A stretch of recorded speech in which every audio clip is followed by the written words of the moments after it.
and Dwain. I hear we are getting a new roller coaster down at Busch Gardens Williamsburg in 2017. Ho ho! And you're a very nice house too.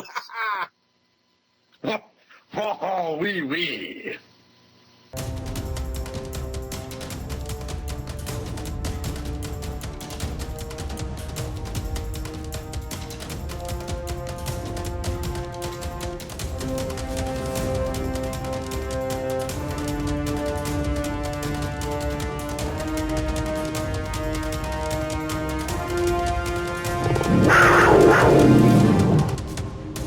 Hello, ladies and gentlemen, and welcome to Beat the Beast, where news races the beast. Every now and then, we look at the news, trending social media topics, and rumors, all before the beast hits the final brake run. Hi, I am, of course, Andy Rabarchak from Chicago, Illinois, joined once again by my co-host, Mr. Dwain Sponseller from Parkersburg, West Virginia. How's it going tonight, Dwain? It's wonderful. I like my hat. You said you liked my hat in the intro. Oh, I like your hat very much. And if you didn't know what we were talking about on the intro, yes, indeed, ladies and gentlemen, just today, Busch Gardens Williamsburg gave a whole slew of plans for their brand new 2017 roller coaster that they'll be putting into the New France section of the park. And we're going to talk all about this new ride. We have 4 separate topics tonight, specifically the ride, the theme, the new name that it could be called, because we don't know the name yet, but also the issues that could be presented by this new ride and the surrounding area. So the first thing we're going to actually talk about is the ride itself. So as always, we have to race the beast. So let's put up that 4 minutes and 10 seconds on the clock. And there you have it. Now, as you can see, from what we can tell by the stat sheet here, that this ride is probably going to be more of a family roller coaster in nature. That looking at the stats, we have just over 2,100 feet of track. It's going to be made by GCI. It's going to have a steel support structure, which I think is real interesting. A 74-foot drop, 9 airtime hills, a tunnel. It's going to be all through the Busch Gardens forest, 48 miles an hour. This thing, looks like it could be a pretty good ride. The first thing that jumps to my mind, Dwayne, is like a white lightning down at Fun Spot in Orlando. What do you think?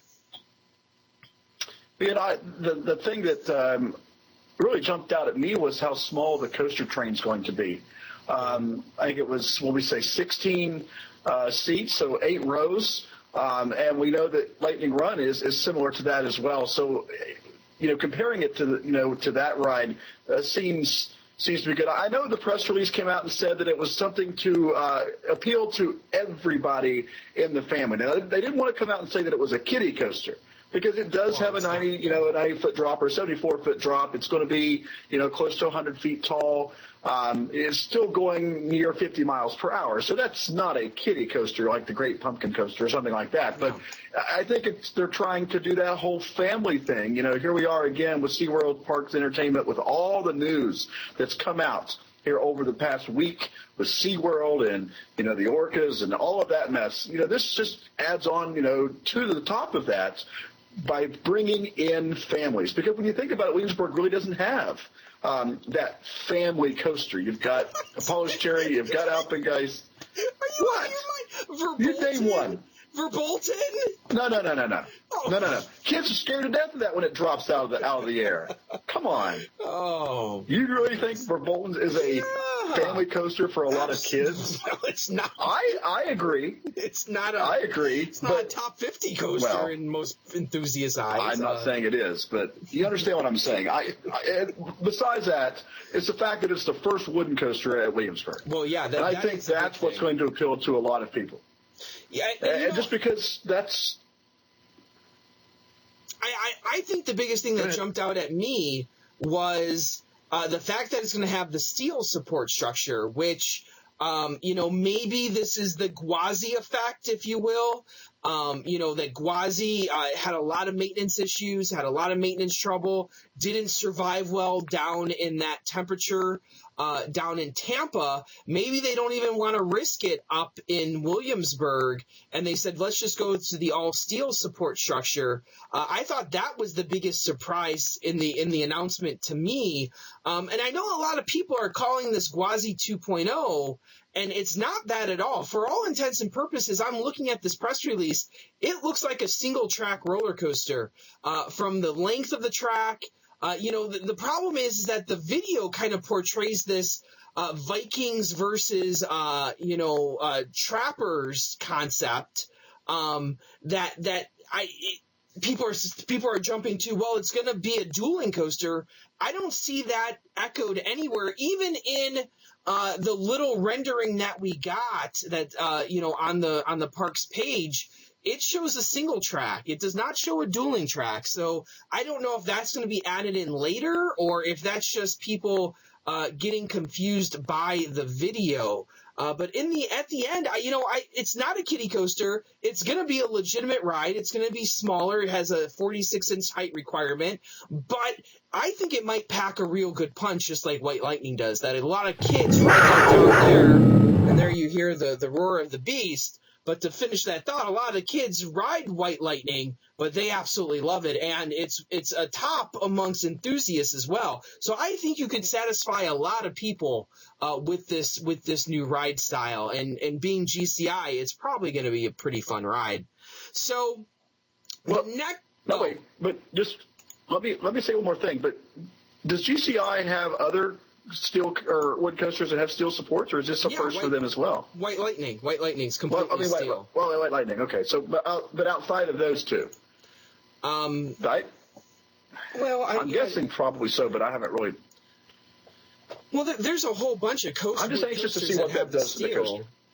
Well, the Voyage is a completely steel structure and doesn't do anything. So I wouldn't expect the steel is just more so for aesthetics, I believe, and less maintenance.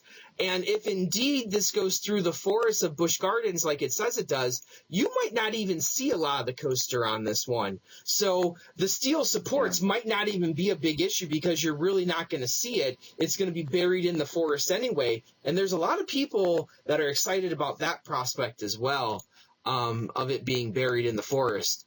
But anyway, moving on to our next topic, which is the name. And if we could start that clock once again. There you have it. There are 3 possible names that that Busch Gardens is allowing people to vote on. Voting is only open till April 1st, but the 3 names are Viking Raider, Invader, spelled wrong, it's INVAD capital R, and then Battle Clash. Now, Dwayne, out of these 3 names, which one did you like the best out of this group? If it were a dueling coaster, I would definitely go with Battle Clash.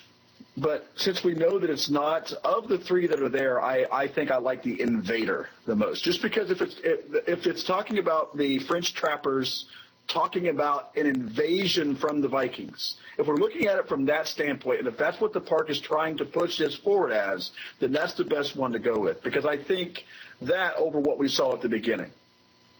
Well, yeah, I too like Invader. I think the other 2 names are a little bit generic for me. Viking Raider is completely generic to me. I don't like that one at all. Battle Clash is also spelled with a K, so it changes it up a little bit. I almost think Battle Clash is a little bit too kiddish for me personally. I really like Invader as well because I feel that it follows that typical roller coaster nomenclature, if you will, that you have a pretty cool sounding word, Invader sounds pretty cool, and then you spell it wrong, and now you got a coaster on your hands, just like the coaster down the block, Griffin, spelled with a Y. It's the French spelling, but whatever. No. Is it not the French spelling? No? I thought Griffin was spelled with an I. Is it spelled with an I? No, it's spelled with a Y at the Yes. park. You spell your dog's name with an I. No. No, I spelled my dog's name with a Y. You're backwards. Oh, am I backwards on that one? Who cares? You go look, because you know I'm right. You know I'm right. Well, I will go look. Because you know I'm right. No, it is spelled with an I. Why did they? Okay. Exactly. Anyway. Yes, that's right. So. Oh, we're having a hell of a show. Harry Potter fans. Yeah, we're having a hell of a show here tonight. So much for the clock running out on us here. Well, it's not like we're going to talk another. Anyway, Invader, I think it's, even though it's spelled incorrectly, this one for sure spelled incorrectly. And with the capital R, I think you could do some cool logos with that, depending on how you do it. I like that one the best of the bunch. I think there's better things that you could maybe have come up with. But out of these three, I think Invader's the way to go. It sounds most roller coastery to me, probably. Any other thoughts on that on this topic here? No, I didn't think so. I think Battle Clash sounds way too much. Well, yeah, I think Battle Clash sounds too much like Clash of Clans. Like, I mean, just when people hear the word Clash now, that's what they think of. Yeah. So I think that's just out of the realm. You know what I mean? That's just and like there's all Vikings in that game. Like keep it. Yeah. Keep it. Let's move on. Let's move on to the next topic, which is, speaking of this right here, is actually the theme. So if we could start the clock once again. We beat the beast that time, too, so that's always good news. Cause even with us screwing up. Yeah, exactly. Like that doesn't happen often. So so here we go. Start the clock again. 4 minutes and 10 seconds. So the theme is this Vikings versus the Trappers of New France. Now, to read you what it says, the invaders are going to come into this new territory. They're forcing the Trappers to defend their village. All this action is going on. What do you think about this theme, Dwayne? Any particular thoughts? Being a history teacher on Vikings and Trappers of New France, is this even historically accurate? I really enjoyed this.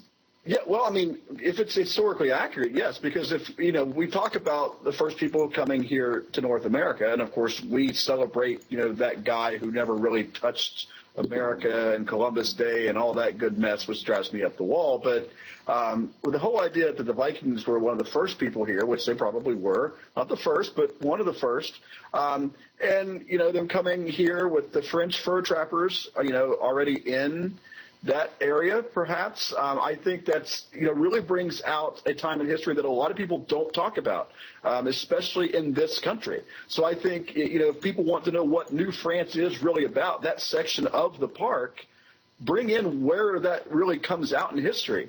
When the Vikings invade and with, because, the French fur trappers, even when we get to the American Revolution or, before that, the French and Indian War, all about the French fur trappers and, us even going past the War of 1812 and all that, you hear about the French fur trappers, even when we were expanding to the West. We were still removing French fur traders, and so I think in American history and nostalgia, people who understand Williamsburg being a historical place as it is anyway in the United States, I think it's the perfect theme to go in a park like this, which is really, in my thoughts, a park all about history. I mean, when you think about Busch Gardens, Tampa, you don't think about history. When I hear the word Williamsburg, the city of Williamsburg, I immediately think United States history. And I think it's I know that France has anything to do with our history, but just getting the idea of that in America, in a place that's so steeped rich history anyway. Yeah, and that's my thought. I can't even today. I'm just thinking of all the American history available at Williamsburg, like Apollo's Chariot and Tempesto and Da Vinci's Cradle. But I'm not talking about. But I'm saying in that area, not at the park. I know, because it's called. It used to be Busch Gardens Europe, so it's all about European history. Right. So it fits in, and that's why the New France section was always kind of like that weird section of the park, because everything is very European, and then you get to New France and it's Canadian and North American, and it's very different. So it was always that weird section. So they're bringing in this. I think personally that they're going to be able to do some pretty cool theming stuff on here. That GCI, I'm hoping for pretty cool trains. Some people are speculating maybe they're just going to use the Gwazi trains. and move them up from Tampa, so that would not be all that ambitious in theme-wise. But you wonder what the station's going to look like. And then this theme of you being able to choose Invader or Defender, I'm really not sure what that's even talking about at this point. I think that's where a lot of people are getting this dueling coaster concept from. What are you thinking? What about VR? Maybe. They could make this a VR coaster. I don't know if they're going to go down that road, but that would be obviously a choice that you're going into that ride and you choose Defender or Invader. Right. Would make sense, and then it would also, the Battle Clash, a lot of the VR sets are now allowing you to tap them and shoot at things, so maybe that's part of it too. So there's a lot that we don't know yet about the theme that can still be explored, depending on what and there you hear the roar of the beast. But like I said, there's a lot that can still come from this as well. So moving on to our last topic, and we'll start that clock right now. Our last topic is the issues surrounding this ride that there's been a lot of talk over the last few years of Busch Gardens not being able to get a wooden coaster because of the noise level. And the local residents around there would be very upset with the wood coaster making so much noise. And it just so happens that this part of the park is kind of bordering on that area of where people might complain. And some people are even speculating that some of this ride may change or may not even be approved altogether if the locals don't have it. And in the past, they have not wanted such a ride because of the noise levels. Dwayne, what do you think about this topic of discussion? Well, it's one thing that has plagued this park. Of course, we've also talked about the land issues, whether we want to believe that or not. There's been those people out there who say, can you put certain supports in certain areas because of the wetlands or what have you? And you can believe that if you want or not. I don't know if that would be an issue, but with the sound, I mean, that's an issue not only this park but many parks. Yeah. I mean, you look at some of the parks. What's the coaster that they had to put tunnels over? Well, out west, Ghost Rider, they put a tunnel over Ghost Rider. They retrofitted a tunnel on the first drop. They also put a tunnel on Gold Striker up in San Francisco, but that may have been for effect more so than noise, even though it probably was for noise too, because there's, Well, they're doing, and there is going to be a tunnel. On this coaster. We see that from the stats. So we don't know if that in there for the sound reason, is that in there for aesthetics, is that in there for theme? I mean, again, we're way too early to speculate here. This is for 2017. So next year, and it even says that that's tentative and that's just what they're shooting for. So, and they said that could change immensely. And we know that with Busch Gardens parks, they're not really sometimes in line with the rest of the parks in the country that try to get stuff done for opening day. I mean, they sometimes are like Six Flags where they let things linger. So, again, the issue would be sound. I also wonder about, with the announcing this so early, also I really wonder about allowing so much fan input. You just don't see it. You don't see the enthusiasts get to choose a ride name. They're even getting a chance to say what type of elements they want in this ride. So that can really cause an issue as well. I don't know how far they're going with that, but that's just a few of the issues. And I know there's going to be hundreds more as they move forward. Yeah, it's an interesting concept to let people vote on what they want. We're really ahead of the game here. Like, this is one of the earliest announcements we've ever seen from a park outside of something that's planned way in the future. Some people are speculating that's because they need to get approval for a lot of this stuff, and it's going to take a lot of time to do so, so they're trying to get it started now and don't want things leaking out at meetings and people posting it online. Just put it out there all in one bit, and then you don't have to worry about it. But then also this crowdsourcing idea of letting people choose different things that go into the ride. An interesting concept. It may be something that happens in the future, although you wonder, are you really reaching all the people that you should, in your fan base, or are you just reaching a select group of people out there that are constantly voting for the same thing over and over? So who knows? But that time we indeed did beat the beast, though. So that's exciting news as always.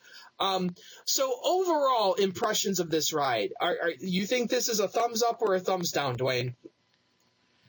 I want to go the middle, and because I think with the teasers that we saw from January, it elevated people's interest rates to where they thought something big was coming. We understood it was going to be a wooden coaster halfway along. We kind of figured that. A lot of people figured that out. But they thought it was going to be this massive ride, that this big BG 2017 project was going to be something that we had never seen before. And again, it still might be, but I don't know that it's what people were expecting. But then I look back on it and say it's not at a park where I like to use the term, people are always complaining sometimes about, Busch Gardens Williamsburg not having enough coasters, not being intense enough. But that's not what that park's for. That park is a park. And I've said that on the forums as well. People who say, well, it's not really intense, it's not one of my top 5 parks. Well, yeah, if you're going and trying to find an intense coaster park, go to Cedar Point. Go to Six Flags Magic Mountain. If you want to go and enjoy your day, do more than just ride coasters, but enjoy an actual walk through a park, then Busch Gardens Williamsburg is the place to go. And I think that's two totally different things. And I think this ride might fit perfectly into a park like Busch Gardens. Yeah, you just wonder about the capacity of the ride and if it will. But as they put more and more rides in, the capacities aren't going to matter as much because it's going to split the crowd. So people complained last year about Tempesto and how low cap it was. But throughout the season, I didn't hear many people talking about super long lines on that ride. There probably were. I'm not going to say that there weren't. I'd assume there were. But as you put more and more rides in, it's just going to split the crowd. And like you said, with all the other things that are going on in the park, with the shows, with the animals, with, the train and everything, and the boat ride, everything else going on in that park is going to draw people away from the roller coasters, where, like you said, the roller coasters aren't really the focus of Busch Gardens Williamsburg. It's a fun part of it. It's why a lot of people go, but there's a lot more that goes into Busch Gardens Williamsburg other than the roller coasters. Now, am I going to sit here and say I wouldn't love to see, a new B&M Dragonfire? No, that would be lunacy. I'm not going to say that because I would love to see that. But am I going to sit here and cry that this roller coaster is not big enough, that it's not a wood coaster setting records? No, I think this will be fine. And depending on how it's actually implemented, if it's like a White Lightning, I think a lot of people are going to really love it because I really like White Lightning. It's in my top 20 wood coasters, and this seems to be very similar to that. If it's anything close to that, I think people are really going to enjoy this ride, especially if they can give some killer airtime on it. It's going to be a lot of fun. So, as always, ladies and gentlemen, thank you for joining us here on Beat the Beast, where news races the beast. I am, of course, Andy Rabarchak from Chicago, Illinois. And I'm Dwayne Sponseller from Parkersburg, West Virginia. As always, may the Q lines be ever in your favor. Right on, Ride Warriors.